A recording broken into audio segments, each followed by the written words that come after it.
What is going on, Bucs fans? Evan Wanish here with yet another Tampa Bay Buccaneers position group preview for you guys. Now, today we're going to be taking a look at the wide receiver group, and this is a group that has been very talented for a long time in Tampa Bay. Really, when a certain someone got drafted in 2014, it had a lot of talent in it.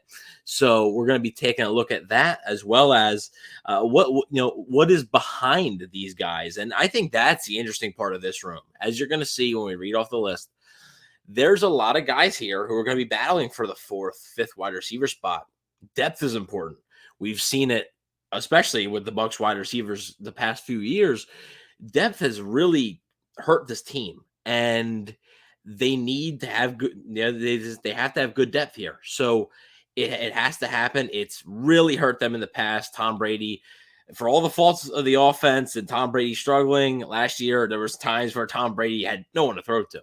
I remember that. I was just actually thinking about the playoff game in 2021 against the Rams, where Chris Godwin was down, Antonio Brown wasn't on the team anymore, and they were throwing to Tyler Johnson and Scotty Miller in a playoff game. So depth is important. The Bucs are hoping that they have some depth, but it's going to be a lot of young guys maybe having to step up here. So as the wide receiver room goes, starts with Tay Barber as undrafted free agent out of TCU.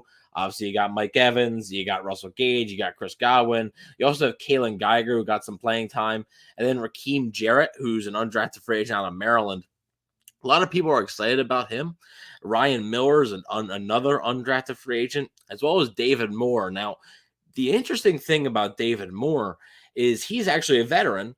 He played for the Seattle Seahawks. Dave Canales, Bucs offensive coordinator, obviously from Seattle, very familiar with David Moore now. So I think David Moore has a real shot to make the team as that veteran presence, because a lot of the guys that is listed here, outside of Evans, Godwin, and Gage, there's a lot of inexperience there. So I think a guy like David Moore could bring a lot of experience and excitement to the room. Now, also we have Trey Palmer, who was a sixth-round pick this past draft, and there's a lot of excitement for him as well. He's a guy with good size, has 4.3 speed, and the Bucs trade up to get him, so clearly they like him. Devin Tompkins, who played a little bit of returner as well, and this past season. So I'm interested to see how they're going to use him. Is he going to get more opportunities as a wide receiver, or is he going to be strictly a return guy? And then Cade Warner. And Cade Warner is the son of Hall of Fame quarterback Kurt Warner. So that's an interesting storyline there. But you all know about Mike Evans. You know about Chris Godwin. I want to talk about the guys behind them, because I think that's the key to this offense this year.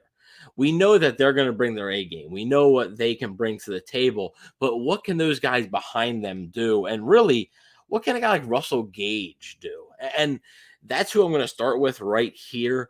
Russell Gage obviously was a free agent signing last offseason, the 2021 offseason, or 2022 offseason, I should say, technically.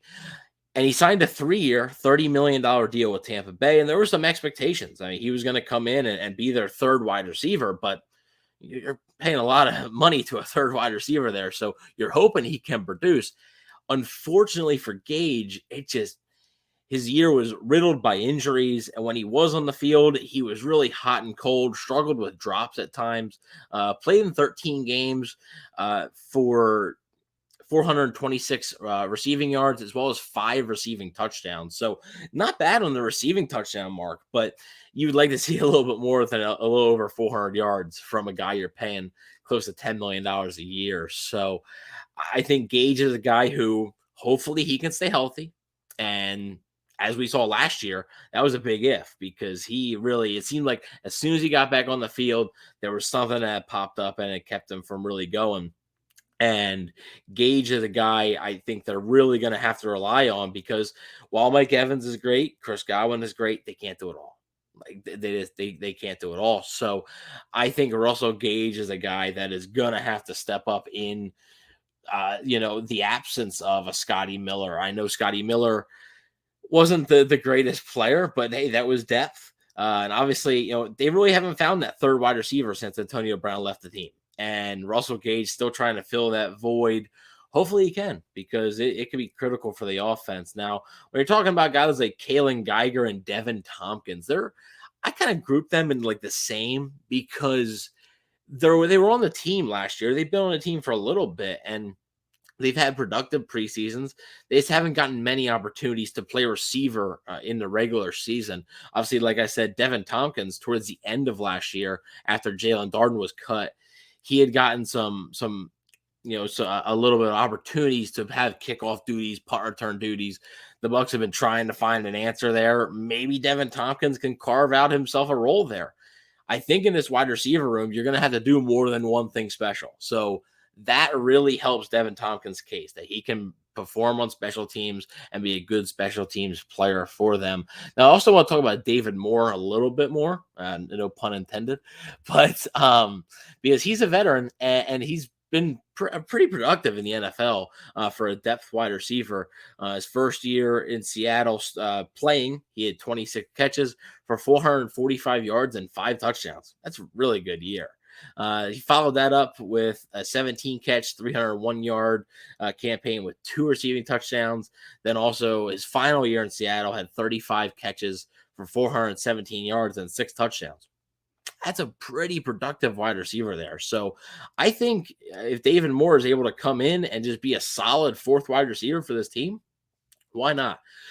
He is proven productive in the NFL, and I think that he could do a lot of help for this group, who, like I mentioned, a lot of inexperience outside of the top 3 guys. So the one I want to talk about the most, my favorite draft pick of the draft, and I know it might be a little bit. It's kind of is a bit for me. I always joke with James or on the Cannon Fire podcast that the Bucs always draft receivers that I just love.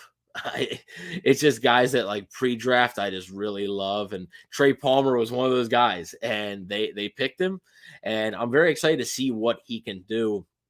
I'm excited to see how that speed to size translates in the NFL.